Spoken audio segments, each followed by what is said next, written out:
Hey, this is Pastor Dave, and this is your Monday Mojo. Hope you had a great weekend. So, yeah, sitting here in a different place than I normally do, not on the swing, not outside, not at the table, sitting on my bed. Because I was reminded of something last week that it's been a while since I've thought about it.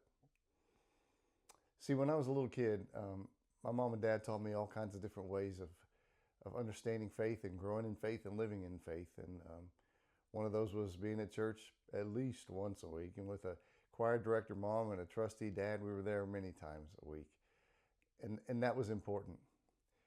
Another one of those ways was when we sat down to eat at the table as a family, we prayed. We prayed. Gave thanks for the food that we were about to eat on a regular basis, to remind us that this life of faith is integral to everything that we do and who we are. But there was one thing that my mom did that I think shaped my character, my siblings' character as well, I'm sure. And that is that she would come when we got ready to go to bed and we'd lay down, we'd say our prayers, but she would also ask us this one thing every night. She'd say, "Hey, what do you want to thank God for?" For a 6, 7, 8-year-old kid, that could have been, it was sunny outside today. It could have been anything. It could have been, I remember when I thank God that I got my Curious George. There were all different kinds of things. But every day, she reminded us that it was worth asking that question. What do you want to thank God for? And as a little kid, I actually, when I was laying down in bed and waiting for mom to come in, I was thinking of what to say. What could I say? And it was kind of an exciting moment to think about what to thank God for. And some might say that's rote, but it wasn't for a little kid.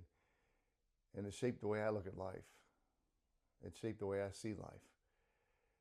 That life isn't always happy and lovely, but every day there's probably something to give God thanks for. And I thank my mom for that. I thank my mom for shaping me that way. So now here it is. It's your turn. You can reply on this post. You can just go in a room somewhere. You can just sit on the back porch. And I'm asking you this. Hey, what do you want to thank God for today? And I would encourage you to make it a daily habit, because it creates in you and I a much greater sense of life. Anyway, that's your Monday Mojo. Have a great week.